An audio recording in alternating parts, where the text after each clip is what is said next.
Salut les sportifs, c'est l'heure de votre journal des sports du lundi 25 novembre 2024. Au programme, une finale de Coupe du Monde au vent d'espace, un derby électrique en rink hockey.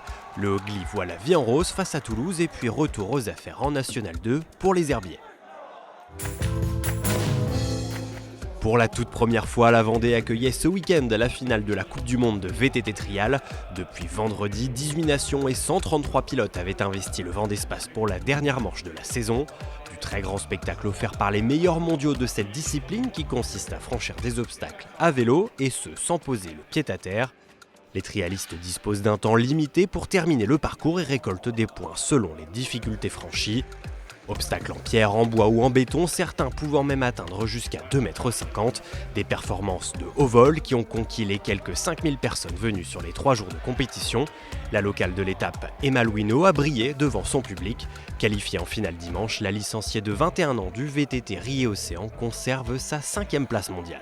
Je pense que j'ai quand même très bien roulé aujourd'hui, je finis 6e, c'est super, je garde ma 6e, 5e place internationale. Je trouvais que les passages étaient très techniques et très précis et c'est des choses que j'aime bien. Je les ai pas tous réussis mais en tout cas le niveau était parfait pour les femmes. Le complexe de la Montparière au Poiré-sur-Vie a vécu samedi soir un derby électrique. En N1 élite de rink hockey, le Poiré Roller en orange et noir recevait l'équipe de la Vendéenne maillot blanc. Un derby à très haute intensité et en première mi-temps, le courant passe mieux côté Jeunot. Bien plus en réussite, le Poiré déroule son jeu et enchaîne les buts face à une équipe lyonnaise bien plus en difficulté.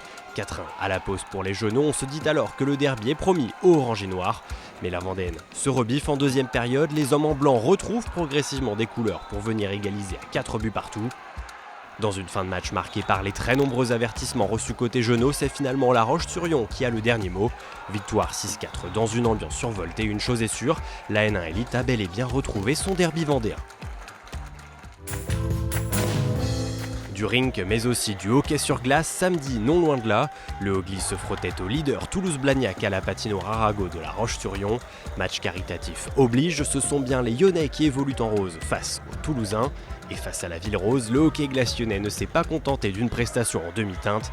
Jamais véritablement inquiétés en défense, les hommes de Juraj Oselka ont fait le boulot sur la glace pour offrir à leur public une victoire de prestige.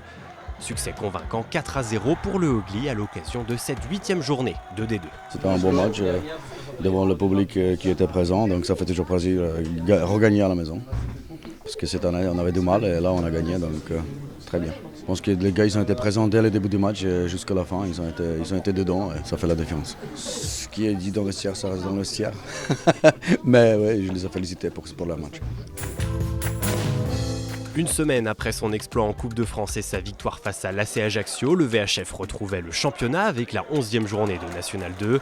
Vendredi soir face à Poitiers, les herbiers en rouge et noir dominent le début de partie, mais à la demi-heure, les Vendéens sont moins bien. N'en déplaise aux spectateurs de Massabielle, pénalty à la 39e pour le stade Poitevin. C'est au fond et ce sont donc les visiteurs qui mènent à la pause 1-0. Les Herbretais vont s'offrir plusieurs occasions pour revenir à hauteur mais sans réussite. À 10-11 en fin de match, le VHF aurait même pu voir les Poitevins faire le break sans cet arrêt de Jaworski sur penalty. Le score ne bougera plus, une défaite 1-0 qui signe une fin de série pour les Herbretais après 10 matchs sans défaite, toutes compétitions confondues. Cap désormais sur le 8e tour de la Coupe de France, dimanche prochain à l'extérieur face aux Girondins de Bordeaux. Voilà, vous savez tout presque de l'actualité sportive du week-end, et puisque le sport ne s'arrête jamais sur TV Vendée, rendez-vous dès ce soir à 18h45 pour 85 chrono.